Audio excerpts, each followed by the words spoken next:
Hi everyone, welcome to our channel AB home kitchen. ఈరోజు నేను మీకు ఒక మంచి రోటి పచ్చడి రెసిపీ చూపిస్తానండి. అయితే మనకు నోరు బాగలేనప్పుడు, ఎప్పుడూ ఒకే కూరలు తిని బోర్ కొట్టినప్పుడు ఇలా అయితే తప్పకుండా అయితే ట్రై చేసి చూడండి, మీకు నచ్చుతుంది అనుకుంటున్నాను. ఇది చేసేటప్పుడు అయితే ఆ స్మెల్కి అన్నం కలుపుకొని తినేటప్పుడు ఆ రుచికి నోట్లో నీళ్ళు ఊరుతాయండి. అంత రుచిగా ఉంటుంది. మిగతా కూరలు అన్నీ పక్కన పెట్టేసి మరి ఈ పచ్చడితోనే తినేస్తారు. అంత రుచిగా ఉంటుందండి ఈ పచ్చడి. మరి ఎలా చేయాలనేది ఈజీ వేలో నేనైతే ఈరోజు మీకు ఈ వీడియో చూపిస్తానండి. మీరు చూసేయండి, చాలా రుచిగా ఉంటుందండి ఈ పచ్చడి. ఇంత మంచి రోటి పచ్చడిని ఈరోజైతే నేను మీకు స్టెప్ బై స్టెప్ ఎలా చేసుకోవాలనేది చూపిస్తాను. అయితే ఈరోజు ఈ వీడియో అయితే చూసేయండి. అయితే ఇక్కడ చాలా రుచిగా ఉండే ఈ రోటి పచ్చడి మీరు మిక్సీలో కూడా చేసుకోవచ్చండి, రోలు లేనివారు. ఫస్ట్ ఇక్కడైతే నేను చూసారు కదా, దోసకాయ, చిన్న సైజు దోసకాయ తీసుకున్నానండి. అలాగే టమోటా తీసుకున్నాను, వంకాయలు తీసుకున్నానండి. ఈ వంకాయలు ఇవన్నీ కూడా ఒక్కసారి బాగా కడిగేసి ఈ దోసకాయకి పైన తోలంతా తీసేసుకొని, అలాగే లోపల ఉన్న గింజలు కూడా తీసేసుకొని, టమోటా అయితే ముక్కలు చేసేసుకోండి. టమోటాలు, వంకాయలు, అలాగే పచ్చిమిర్చి. బాగా స్పైసీగా తినాలనుకునేవారు మిర్చి ఎక్కువ వేసుకోవచ్చు, మీడియం తినే వాళ్ళైతే కొంచెం వేసుకోండి.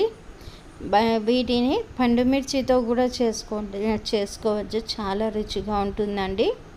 అయితే ఇక్కడ ఫస్ట్ ఒక ఒక కడాయి పెట్టేసుకొని, కడాయిలో ఆయిల్ వేసుకొని, ఆయిల్ కొంచెం వేడెక్కాక ఇక్కడ నేను వంకాయ ముక్కలు, పచ్చిమిర్చి ముక్కలు, టమోటా ముక్కలు, అలాగే దోసకాయ ముక్కలు, గింజలు, అలాగే పైన ఉన్న తోలు తీసేసిన దోసకాయ ముక్కలండి.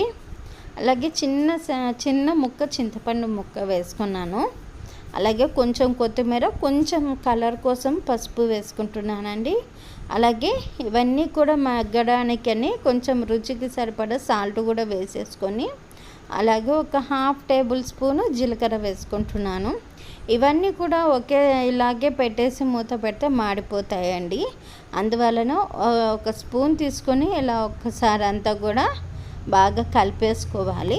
అప్పుడే ఉప్పు, పసుపు కూడా బాగా పట్టి ఇవన్నీ కూడా బాగా మగ్గుతాయి, మెత్తబడతాయండి వేడికి. ఇప్పుడు మూత పెట్టేద్దాము. సిమ్లో పెట్టేసి మూత పెట్టేసి ఇలా చూడండి, మనకి బాగా మెత్తగా ఉడికిపోయి ఉన్నాయి. ఇలా బాగా మెత్తగా, చాలా బాగా మెత్తగా ఉడికిపోయిన, మరీ మెత్తగా ఉడకనవసరం లేదండి. ఇలా మెత్తగా ఉడికిపోయిన వాటిని కొంచెం సేపు పక్కన పెట్టి చల్లారనిద్దాం. ఇవి కొంచెం బాగా చల్లారినాక ఇలా మిక్సీ గిన్నె తీసుకొనేసి, మీకు ఇంట్లో రోలుగాను ఉంటే రోట్లో కూడా చేసుకోవచ్చండి. ఇలా నేనైతే మిక్సీలో చేస్తున్నాను. రోట్లో అయితే మరింత రుచి అయితే పెరుగుతుందండి.